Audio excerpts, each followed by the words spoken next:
تشكرون صدق الله العظيم.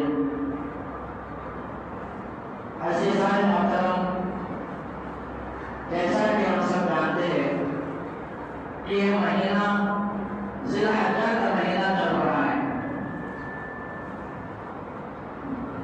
اللہ تبارک و تعالیٰ نے اس مہینے میں دو اہم عبادتوں کا حکم فرمایا ہے، جو سب سے بڑی ہے، اور دونوں عبادتیں مالی ہے. ایک عبادت فریضہ حج کی ہے اور ایک عبادت قربانی کی ہے، اور یہ دونوں عبادتیں مالی ہیں. قربانی کی جو تاریخ ہے، قربانی کی تاریخ ابتدا سے ہے. حضرت آدم علیہ السلام کے زمانے سے قربانی کی تاریخ چلی آ رہی ہے. جیسا کہ آپ نے واقعات سماعت فرمایا ہوگا کہ حضرت آدم علیہ السلام کے دو بیٹے تھے. حضرت آدم علیہ السلام کے ایک بیٹے کا نام حابیل تھا اور دوسرے بیٹے کا نام قابیل تھا. حابیل بڑے بیٹے تھے اور نیک بہت شریف تھے.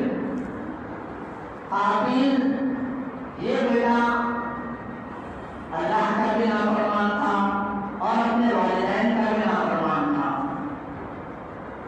ایک مرتبہ ان دونوں بیٹوں میں جھگڑا ہوا کہ اقلیمہ ایک لڑکی تھی، اقلیمہ جو بہت خوبصورت تھی.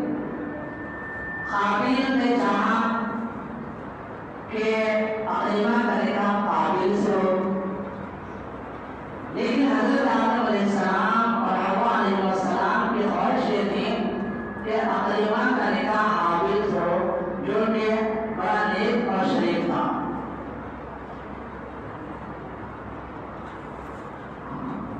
تو ان دونوں میں جھگڑا ہوا. اللہ تبارک و تعالیٰ نے حضرت آدم علیہ السلام کے ان دونوں بیٹوں کو اپنی راہ میں قربانی پیش کرنے کا حکم فرمایا کہ دونوں قربانی اللہ کی راہ میں پیش کریں. حابیل بڑا بیٹا تھا، وہ بکریاں چراتا تھا، بکریاں پالتا تھا، اور وہ اللہ کے راہ میں ایک اچھی موٹی تازی خوبصورت بکری اللہ کے راہ میں پیش کی اور سوچا کہ میں اللہ کے راہ میں اچھی چیز پیش کروں گا. لہذا اس نے ایک موٹی تازی خوبصورت بکری کو اللہ کے راہ میں پیش کیا. اور قابیل جو تھا اس کی نیت خراب تھی. اس نے سوچا کہ میرے کو کون دے رہا ہے،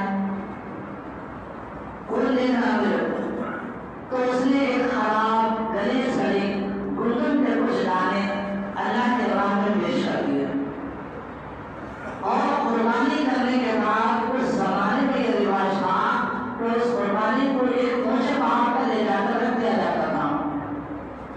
تو حابیل نے قربانی بکرے کی قربانی پیش کی اور قابیل نے گندم کے چند دانے جو ہے پہاڑ پر رکھ دیے. اس زمانے میں قربانی کے قبول ہونے کا یہ طریقہ تھا کہ اللہ کی طرف سے آسمان سے ایک آگ آتی تھی اور جس کی قربانی قبول ہونا تھا اس کے قربانی کو جو ہے آگ جلا دیتی تھی. تو قابیل اور حابیل نے قربانی پیش کر کے پہاڑ پر رکھ دی. اونچے پہاڑ پر اللہ کی طرف سے آگ آئی اور حابیل کی قربانی کو جلا دی. اس کا مطلب یہ تھا کہ حابیل کی قربانی کو اللہ نے قبول فرما لیا.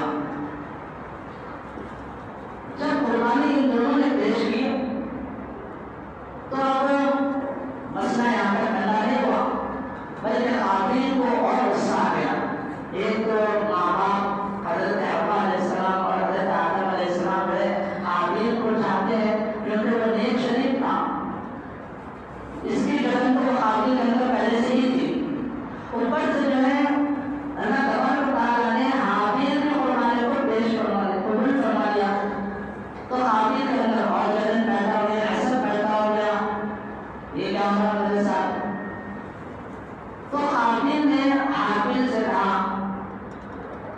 کہ لأقتلنک، میں تجھ کو قتل کر دوں گا، ضرور بھی ضرور میں تجھ کو قتل کر دوں گا۔ تو حابیل جو بڑا بھائی تھا، بڑے بھائی کا جذبہ دیکھیے کہ حابیل نے مارنے کی دھمکی دی، قتل کرنے کی دھمکی دی، لیکن حابیل بڑے بھائی ہے اور نیک شریف ہے، لیکن بڑا بھائی چاہتا تو ایک بھائی بھی مار سکتا، لیکن حابیل کے اندر اتنے اچھے اخلاق تھے۔ حابیل نے کہا قابیل اگر تو مجھ کو مارنے کے لیے اپنا ہاتھ اٹھائے گا، قتل کرنے کے لیے تو مجھ کو اپنا ہاتھ اٹھائے گا تو میں تجھے قتل نہیں کروں گا۔ کیوں؟ انی اخاف اللہ رب العالمین، اس لیے کہ میں اللہ رب العزت سے ڈرتا ہوں، میں اللہ سے ڈرتا ہوں۔ تو قربانی بتانا یہ ہے کہ قربانی کی تاریخ پہلے سے حضرت آدم علیہ السلام کے زمانے سے ہے، جیسا کہ اللہ تبارک و تعالیٰ کا یہ قرآن مجید میں ارشاد ہے وَلِكُلِّ أُمَّةٍ جَعَلْنَا مَنسَكًا لِيَذْكُرُوا اسْمَ اللَّهِ عَلَىٰ مَا رَزَقَهُم مِّن بَهِيمَةِ الْأَنْعَامِ۔ اللہ تعالیٰ نے ارشاد فرمایا کہ ہم نے ہر امت کے لیے قربانی مقرر کی ہے۔ اسی طریقے سے اللہ رب العزت نے حضرت محمد صلی اللہ علیہ وسلم کو حکم فرمایا اِنَّا أَعْطَيْنَاكَ الْكَوْثَرَ فَصَلِّ لِرَبِّكَ وَانْحَرْ إِنَّ شَانِئَكَ هُوَ الْأَبْتَرُ۔ اے حبیب صلی اللہ علیہ وسلم، آپ اپنے رب کے لیے نماز پڑھا کیجیے اور قربانی کیجیے۔ تو معلوم ہوا کہ قربانی کرنا واجب ہے، اگرچہ اس میں اختلاف ہے، کوئی کہتے ہیں کہ سنت ہے، کوئی کہتے ہیں واجب ہے، لیکن قربانی کرنا واجب ہے، ضروری ہے۔ قربانی ہر شخص پر ضروری ہے جو مالی وسعت کی گنجائش رکھتا ہو، صاحب حیثیت ہو، صاحب وسعت ہو، اس کے اوپر قربانی واجب ہے۔ بعض لوگ ہیں جو قربانی کی استطاعت رکھتے ہوئے بھی قربانی نہیں کرتے، تو ہم کو چاہیے کہ قربانی ضرور کریں۔ حضور علیہ السلام کے بارے میں آتا ہے، صحابی رسول حضرت عبداللہ بن عمر رضی اللہ عنہ سے روایت ہے کہ آپ صلی اللہ علیہ وسلم نے مدینہ منورہ میں 10 سال قیام فرمایا، اور اس قیام کے دوران آپ صلی اللہ علیہ وسلم قربانی کرتے رہے۔ معلوم ہوا کہ آپ صلی اللہ علیہ وسلم ہر سال قربانی کیا کرتے تھے۔ مدینہ میں جتنے سال حضور صلی اللہ علیہ وسلم رہے، 10 سال، وہ 10 سال آپ صلی اللہ علیہ وسلم قربانی کرتے رہے، اور ان 10 سالوں میں کبھی بھی آپ صلی اللہ علیہ وسلم نے قربانی کو ترک نہیں فرمایا، کبھی آپ نے قربانی نہیں چھوڑی۔ باوجود یہ کہ حضور علیہ السلام کے گھر میں کئی مہینے چنا نہیں چلتا تھا، اس کے باوجود حضور صلی اللہ علیہ وسلم ہر سال قربانی دیا کرتے تھے۔ تو ہم کو قربانی میں سستی کرنا نہیں چاہیے، قربانی خوشبینی کے ساتھ کرنا چاہیے۔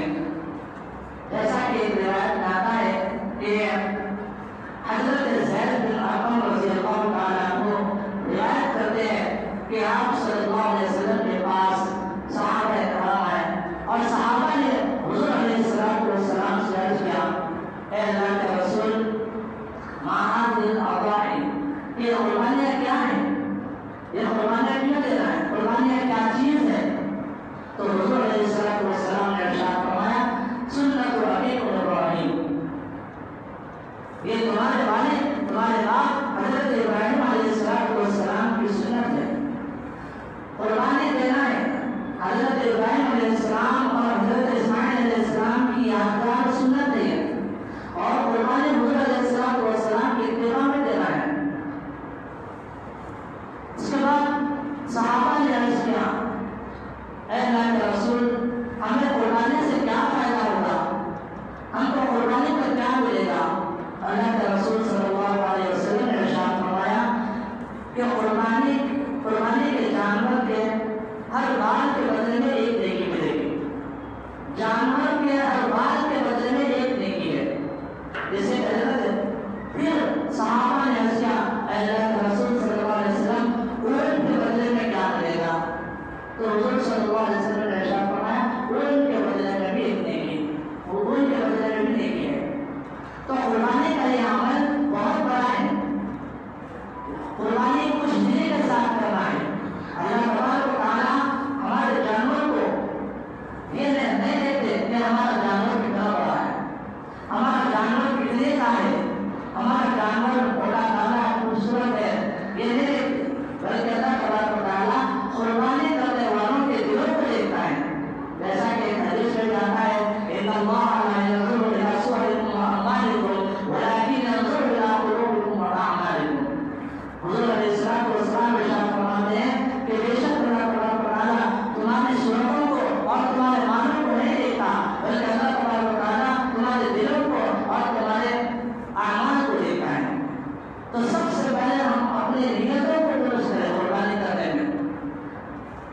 یہ نہ سوچیں ہمارا جانور کتنا بڑا ہے، ہمارا جانور کتنے پیسوں کا ہے، ہمارے دل میں خواہش پیدا نہ ہو کہ لوگ ہمارے جانور کو دیکھ کر تعریف کرے کہ بھائی بڑا کتنا اچھا جانور لے گیا، کتنے پیسوں کا ہے، کیا ہے، یہ نہ سوچیں، بلکہ قربانی دل سے ہونی چاہیے، اللہ کی رضا کے لیے ہونی چاہیے، اللہ کی خوشنودی کے لیے ہونی چاہیے، بلکہ ہر کام اللہ کی رضا کے لیے ہو۔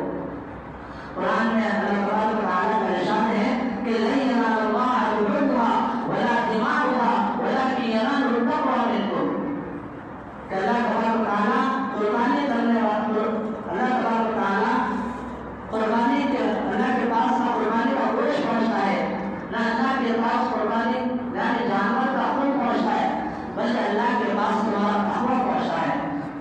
تو اصل چیز نیت ہے، ہم کو نیت درست کرنا چاہیے، نیت ہمارے اللہ کے پاس پہنچتی ہے کہ ہم اللہ کے لیے وہ قربانی کر رہے ہیں یا لوگوں کے دکھاوے کے لیے وہ قربانی کر رہے ہیں۔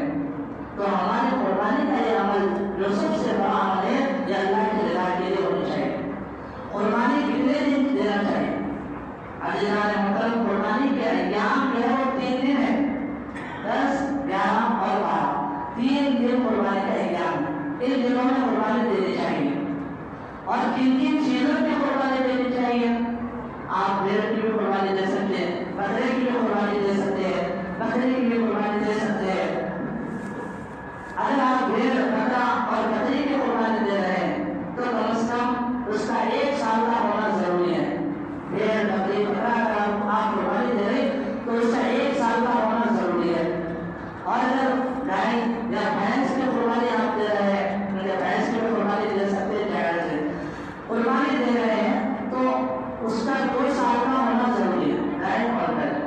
اور اگر آپ اونٹ کی قربانی دے رہے ہیں تو اس کا 5 سال کا ہونا ضروری ہے۔ تو قربانی میں چیزوں کو مضبوط رکھنا ضروری ہے، اور قربانی کرتے تو اللہ کی رضا کے لیے دیں، اور قربانی صاحب حیثیت پر ہے، جس کے پاس مال ہو، نصاب کے مقدر مالک ہو، وہ قربانی دے، اور جو قربانی کی استطاعت رکھتے ہوئے قربانی نہ دے اس کے لیے تو بہت سخت بڑی وعید ہے۔ اللہ کے رسول صلی اللہ علیہ وسلم نے ارشاد فرمایا کہ جو شخص قربانی کی استطاعت رکھے اور دل میں وہ قربانی نہ دے وہ ہمارے اسلام میں حاضر نہ ہو، فلا يحضر وصلنا۔ جو قربانی کی استطاعت رکھتے ہیں وہ قربانی نہ دے اسے چاہیے کہ ہمارے یہ کام میں حاضر نہ ہو، اتنی بڑی سخت وعید آئی ہے۔ عزیزان محترم، تو ہمیں قربانی سے یہ سبق ملتا ہے، پہلا سبق تو یہ ہے کہ ہم اپنی نیتوں کو درست کریں، اخلاص کے ساتھ، للہیت کے ساتھ اللہ کے راہ میں اپنا قربانی پیش کریں۔ قرآن مجید میں لن تنالوا البر حتى تنفقوا مما تحبون، کہ ہرگز لن تنالوا البر، کہ ہرگز تم نیکی کو نہیں پا سکتے، نیکی کو حاصل نہیں کر سکتے جب تک کہ تم اپنے پسندیدہ چیز کو اللہ کے راہ میں قربان نہ کر دو۔ ہم اپنی جو چیز ہمارے لیے پسندیدہ ہے، ہمارے لیے جو چیز پسندیدہ ہے اس کو اللہ کے راہ میں خرچ کرنا ہے، چاہے وہ جانور ہو یا پیسہ ہو، کچھ بھی ہو، اللہ کے راہ میں ہم اپنی اچھی چیز کو قربان پیش کریں۔ اللہ تبارک و تعالیٰ۔ اور دوسرا سبق قربانی کا دوسرا سبق یہ ہے، جس سے ہم کو دوسرا سبق یہ ملتا ہے کہ ہم اللہ کے حکم کے آگے اپنے سر کو جھکا دیں، جیسا کہ حضرت ابراہیم علیہ السلام نے اللہ کے حکم کے آگے اپنے سر کو جھکا دیا تھا۔ حضرت ابراہیم علیہ السلام کو واضح طور پر حکم نہیں ہوا کہ قربانی اپنے بیٹے کی قربانی پیش کرو، بلکہ حضرت ابراہیم علیہ السلام کو 3 دن کا خواب آیا کہ وہ اپنے بیٹے حضرت اسماعیل علیہ السلام کو ذبح کر رہے ہیں۔ حضرت ابراہیم علیہ السلام سمجھ کے کہ میرے پروردگار کی طرف سے اشارہ مل رہا ہے کہ میں اپنے محبوب بیٹے حضرت اسماعیل علیہ السلام کو اللہ کے راہ میں قربان کروں۔ واضح طور پر نہیں کہا گیا تھا، خواب میں بولا گیا، خواب میں دکھایا گیا تھا، لیکن یہ یہاں پر یہ بات یاد رکھنی چاہیے کہ حضرت انبیاء علیہ السلام کا خواب بھی وہی ہوتا ہے۔ انبیاء علیہ السلام کا خواب ہمارے خواب کی طرح نہیں ہے، بلکہ انبیاء علیہ السلام کا خواب بھی وہی ہوتا ہے، حکم ہوتا ہے۔ اسی لیے حضرت ابراہیم علیہ السلام سمجھتے کہ اپنے بیٹے کی قربانی پیش کرنا ہے۔ اس کے بعد حضرت ابراہیم علیہ السلام جو ہے چاہتے تو